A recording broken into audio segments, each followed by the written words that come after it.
Hey guys, my name is JessiMew and welcome back to Tyto Ecology. In the last episode, we had a little bit of trouble managing all of the frogs that we added to this lovely little pond over here, so I am interested to see how they fared in the past month. It looks like everything was okay. It doesn't seem like anything is really suffering at the moment, so I'm glad to see that. I really expected to come back and find that all of our frogs had taken over or something. Our badgers are still here too. We added these to the biome to help control our very, very hungry little frogs, and it seems like they're okay. Their average hunger is perfectly fine, so I'm not too worried about them.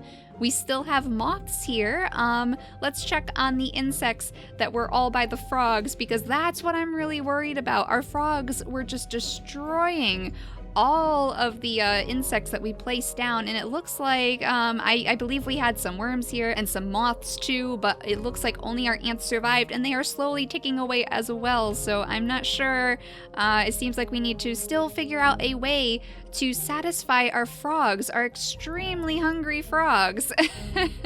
These guys are okay. The worms are still here, the moths are still here, but this area seems to have quite a bit of trouble when it comes to keeping our insects alive. So let's quickly go into our consumers tab and try to find some more insects to spread around the area. We'll give them some more moths to munch on, I guess.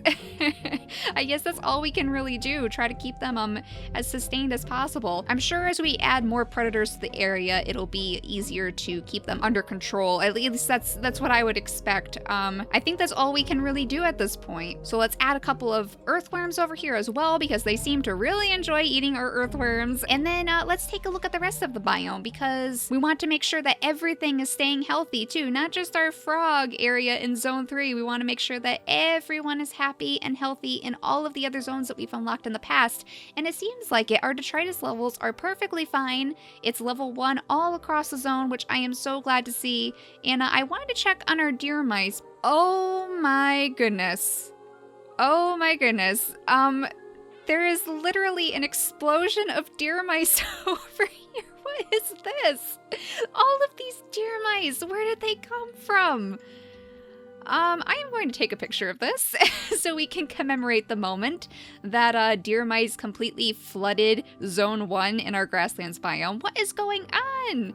Oh my gosh, let me just zoom out here, because I certainly did not place that many deer mice in the area. We have 3 clumps of deer mice just sitting right here. 16 there, 27 there, 18 there. Oh my gosh, and there's one group over here, but honestly, I don't even remember which ones were the ones that we placed down and which ones decided to just pop up over here. This is crazy. I didn't know that they could spread into completely different colonies. So we need to figure out what will eat our deer mice, because this is not good. That is too many deer mice. Look at all of these. The foxes are like, oh my gosh, trying to step around the deer mice here. I thought that they would eat our deer mice, but obviously not. They're more interested in our jackrabbits and our prairie dogs, I guess. But let's click on one of these many deer mice and check their biodex.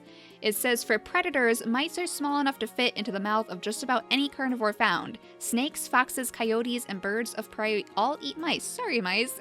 I am not sorry, because we need to get rid of you at the moment. So there is another snake in here that we haven't unlocked yet, the king snake, and it is a carnivore, so I'm curious to see if maybe this will help us out. We might as well unlock it, and is there a way that we can check the biodex to see exactly what it eats before we place it in here? I'll just have to find it in this list, I suppose. So the king snake. King snakes are carnivores who will eat most animals small enough to fit in their mouths. This includes rodents, reptiles, and even eggs. Okay, so that's good. Rodents. We definitely want to see rodents on that list. I think I'm going to place those little snakes right in the middle of this, this giant population of deer mice, so they can hopefully work at chipping away at that. There we go. Here are the snakes. Release the snakes into the wild. This is going to be interesting. Hopefully they will help control the population here, because if the deer mice keep spreading, I'm sure that's going to spell disaster for our grasslands biome. Hopefully they're getting ready to eat some of these guys. Hopefully. I wonder how many we have to place. Maybe we should do another group of king snakes. That might be a good idea considering that there's so many deer mice. But okay, it looks like our frogs are eating away at our moths. And I noticed as I was editing the last episode that it says which zone the notification is taking place in. So zone 3, we can tell that this is where our frogs are. I can't believe I didn't notice it before. It's a very silly little thing that I never took notice of, but that's okay. Now that we know that, it'll be a lot easier to figure out where we're having trouble.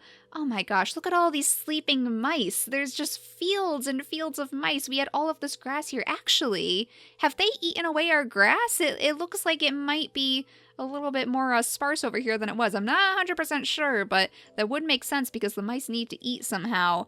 I think I am definitely going to add another group of snakes. I'm not sure if 4 snakes is enough to get rid of so many deer mice. So let's add another group over here. We'll add it a little bit further away from them so we don't completely destroy everything in the area, because that worries me too. We have to figure out the right balance for this.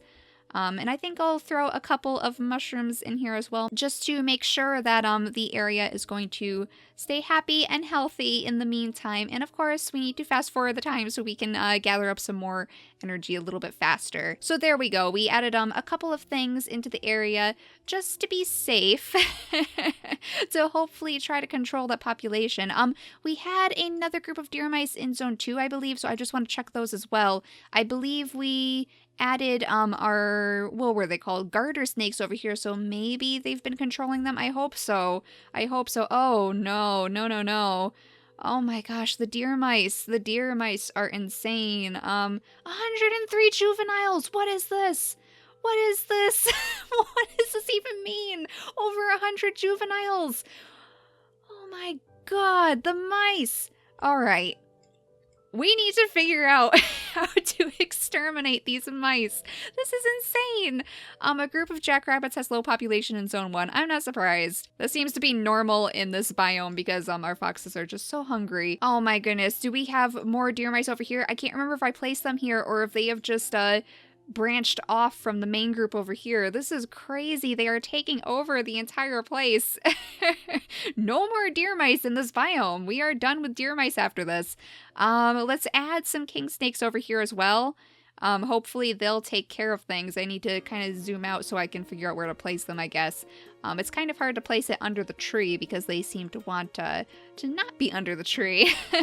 So let's place those right there. We'll do another group over here. Hopefully that will hold off our explosion of deer mice for the moment.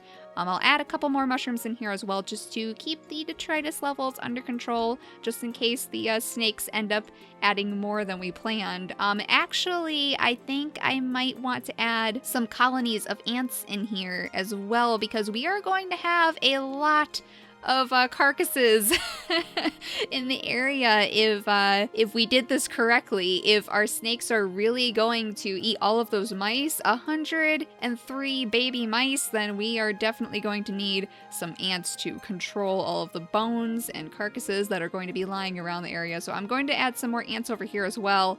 Oh, there's our Tyto coins for the week.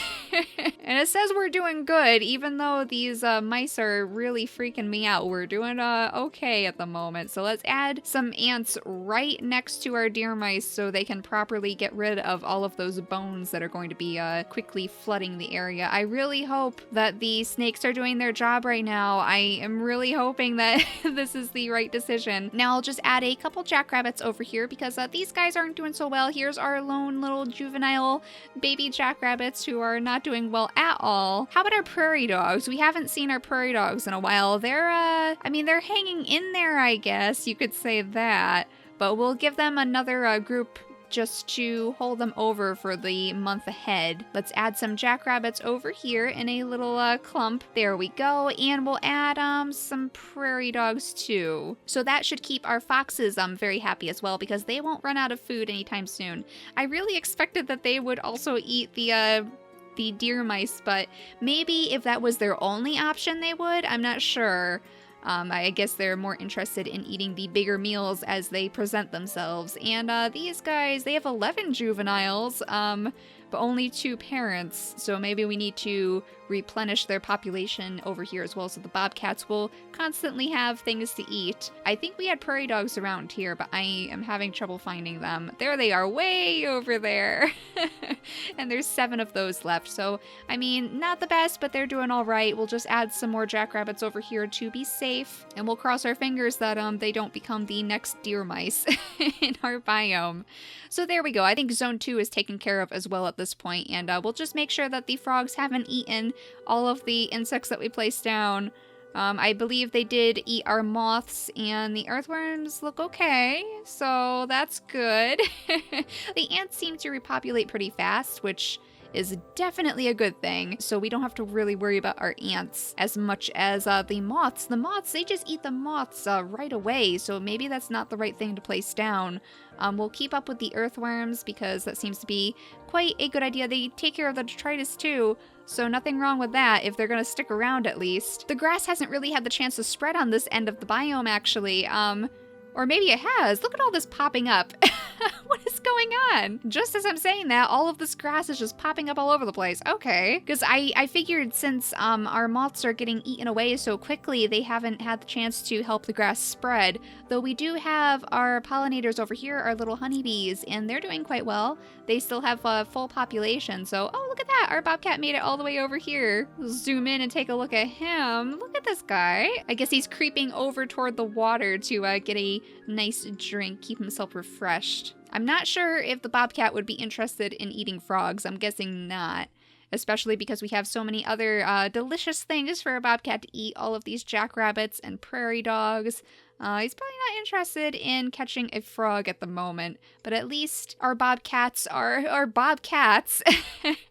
exploring their large territory and making their way into Zone 3 just to see what's around, I suppose. We placed them all the way up at the top of that hill, so they have made quite a journey over here. But maybe they'll have an even bigger journey to make soon because I would like to unlock Zone 4 next. In the last episode, we talked about possibly unlocking Zone 4 and introducing some of the larger species of consumers that we have at our disposal, like the gray wolf maybe, and one of the deer for them to eat. So I'm really excited to do that. I think we're going to give that a try. Let's see, it costs 200 Tyto coins to unlock Zone 4, which seems like quite a bit, but it's only about half of the Tyto coins that we have at the moment. So we'll confirm that. This actually continues the little piece of water that we have here into like a little stream, I guess, maybe a river. So let's go ahead and take a look at that. We just have to follow the river down this way. This opens it up quite a bit now. We'll have plenty of room to place a pack of wolves down to enjoy our little grasslands biome. And I believe that means we only have one more zone to unlock before we have this entire area to play around with. But for now, let's take a look in here and see if we can still unlock our gray wolf. Oh my goodness, this guy looks really interesting. I love wolves, so I'm very interested to see how this is going to go. And there's our Tyto coins, so we gained some back after unlocking all of those things. And let's see. I think it might be a good idea to either unlock the antelope or the mule deer for our gray wolves to eat, because I know they're going to need something large to sustain them. We know that the larger creatures don't really like to catch the mice. Oh, look at that. We have a rattlesnake. I didn't even notice that guy. Maybe we should unlock the rattlesnake too, actually, since we're here, because that might also help with our mouse problem if the other snakes haven't already cured it. So we'll just zip back over there and see if that will help us too. 103 juveniles. I still can't believe that. That is too many mice. Way too many mice. Was it over here? I think it was. They've either spread out or these snakes are doing their job. So let's see. Still 103. I don't like that at all, guys. And this group over here seems to be getting wiped out quite quickly. I mean, it has to be done. Can these creatures eat the juveniles? animals, I'm kind of questioning if they can or not. 103, there's still 103 over here. Like, I'm hoping that our snakes are going to be able to eat them, unless we just have to wait until they spread out and create their own little colonies of mice. I'm not sure. But let's add one group of rattlesnakes as well, just for good measure. We'll just zoom out a little bit and try to find a location where they can live and properly control our mouse population at the moment. There we go. We'll see how that does in the next month ahead.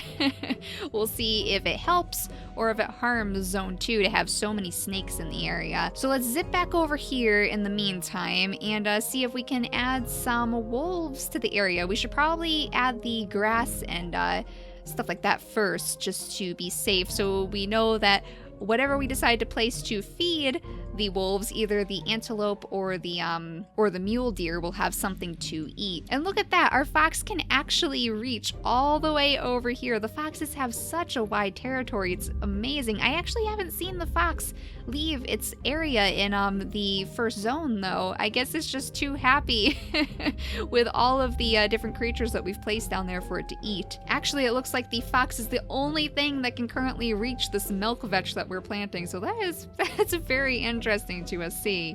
We'll plant a lot of grass over here. We'll make this a nice rolling field of grass. I think it'll be very nice once everything spreads around, assuming the mice don't make it over here. I am still very upset at those little mice. They're making my job very, very hard, aren't they? Oh, I see our little badgers in the distance too. That's pretty cute. So let's continue spreading all of these different plants all around the area, so we'll be sure that our mule deers or our antelope will have plenty to eat. We'll add some big bushes by the riverside here, this little stream, I guess it is. Not quite a river. And some big switchgrass too, because I really like these. The big, tall grass is really neat to have in the biome. Though if you zoom in too close, we've learned that you can get lost pretty easily in there. So let's see. Let's add a couple more on this side too, because I'll probably put the deer on this side and the wolves on the other side, just to spruce up the place. We'll add some flowers, because we always like to see flowers in our biomes. And there we go. Actually, did I just see a bobcat? Yeah, the bobcat is already coming way over here too. These guys are really exploring. I guess their territory is a lot larger than I thought. Their home is way up at the tree over here, the base of the tree. And oh, that's a cute picture, isn't it? We'll take a picture of that too. This little bobcat sleeping way off in the new zone. And the frog. The frogs have already hopped their way over to zone 4. Okay, so I believe we have enough energy to start placing our new creatures down. So let's go into here and let's look for our big gray wolf. It's a pack of 6 gray wolves, so this will be interesting. Wow, they have a really large territory too. It looks like they can get all the way to the foxes. Whoa. They basically have the ability to interact with like all of the animals that we've placed already, so this is going to be interesting. I have to see these guys. Oh, whoa, look at them. Oh my gosh, they are adorable too. I really like them. Oh, he's howling. That is so cool. Oh my gosh, so we really need to get some sort of prey for them to hunt though before they get too hungry. So let's go with the pronghorn antelope. I think that would probably be a good choice. We'll place them on this side of the little stream. And hopefully they'll be able to keep each other in check here. The wolves will be able to keep our antelope from spreading out of control like our deer mice. These guys are really cool too. These are like the biggest herbivores that we've placed in the biome so far. Oh my gosh, look at them prancing around. Oh, they have a nice little prance when they walk. That is adorable. And they're all sleeping, standing up too. Oh my gosh, that frog is gonna get crushed. Oh, and you can just see, oh, Tyto coins, good. And you can just see the wolves in the distance. These guys, it's probably not a good idea to run straight into the mouths of your predators, is it? This guy's like, come on, come eat me. I'm right here. Come catch me, you big wolves. This is interesting. What's going to happen here? Are the wolves actually going to go after this guy? Or we should think about adding some ants and different things to break down all of the detritus that is certainly going to pop up in a moment. They don't care at all about this antelope that just ran straight up to them. Let's add some mushrooms down here. And let's add some earthworms too to hold the place over for the moment. Because we're definitely going to end out the episode soon. And we want to make sure that they'll all be happy and healthy in the meantime. It seems like they're chasing all of the antelope back across the stream. I hope they're going to be able to eat them. And let's also make sure that we place down some pollinators for the grass so all of the grass can properly spread. So we'll grab some moths, which hopefully won't be able to be eaten by the frogs. I see this frog over here who would probably like to munch on these moths, but we're just gonna cross our fingers. Oh my goodness, I think the wolf caught the, he caught the antelope, didn't he? And he's sleeping right next to his fresh kill here. Yep, that's a dead antelope, all right. Oh my goodness, and is that guy... Wow, that guy took him down really fast. Oh my goodness, it's like a slaughter over here and they're sleeping in the river. Okay. So this is taking a turn very quickly, isn't it? Oh my gosh, I love the wolves though. Look at that. He's so majestic. So the wolves are steadily creeping into our little territory of the antelopes at the moment, and they're killing them off one by one. There's another dead one. Uh-oh. They eat quite a bit, don't they? We have 5 left and quite a long way until they can reproduce. So I think what I'm going to do is add in another group over here just to be safe, because our gray wolves are proving to be very, very hungry creatures. So we'll add another group of pronghorn antelope over on this side of the stream just to keep things balanced and make sure that they can all eat properly. I guess what we'll want to do is add some more grass over here too, so we'll make sure that our antelope can also eat and keep themselves fed in the month ahead. Actually, I wonder if there's anything in particular that the pronghorn antelope like to eat. We'll have to take a look at that. Let's go into their biodex too. It says, pronghorns are herbivores who eat grasses, leaves, shrubs, and other greenery. Sagebrush is one of their favorite foods, though they will eat just about anything green, even some types of cactus. Okay, so sagebrush, I know we can add that. This guy's just scattering all of the antelopes right now. I know we can add that to our biome. Let's see if we can find it though. Sagebrush, where would that be? The big sagebrush. Okay, so this is that the little bush type of tree that we have added around the biome in different places. If this is their favorite type of food, then we definitely want to have it at hand. I'll add that in on this side and also on the other side for our other group of antelopes. I'm not quite sure how large their territory was, so it would probably be a good idea to make sure that it's, a group of pronghorn antelope have a low population now, which of course is this one because the wolves are just shattering our antelope population at the moment. What does it say about their diet actually? Let's click on, not the frog, we know about our frogs. Let's click on the gray wolf. Wolves are carnivores who attack other animals in packs. They're more likely to take large prey like deer or bison than their cousin, the coyote. Wolves will also scavenge food on occasion. Okay, so I guess we're going to have to just deal with the fact that they are going to eat a lot of our antelope here. At some point, we should probably add the mule deer in as well. Maybe that would help balance things out. And maybe we should try to add a couple jackrabbits down here as well. Maybe they would go for that if they're running low on food. So there we go, guys. We have officially added 2 brand new animals to our biome today, along with that snake, the king snake and the rattlesnake. So we have accomplished quite a bit. And I think in the next episode, assuming that the wolves have not eaten all of our antelope, which I'm not sure if that's going to happen or not, we will hopefully unlock the very last zone over here and see what we can add. I know we're getting very close to unlocking all of the consumers that we have in here. We only have a couple more to go. The cougar, the coyote, the mule deer, and the bison. I think zone 5 may be the land of the bison because I'm sure they're going to need a lot of space to roam around. They're very large creatures. So I'm looking forward to adding those to the biome eventually. It seems like a lot of animals and all sorts of creatures are having some trouble right now. So I guess we'll have quite a bit on our hands in the next episode, judging by all of the antelope that are currently falling at the teeth of our gray wolves. But thank you guys so much for watching today, and I will see you all in the next episode. Bye!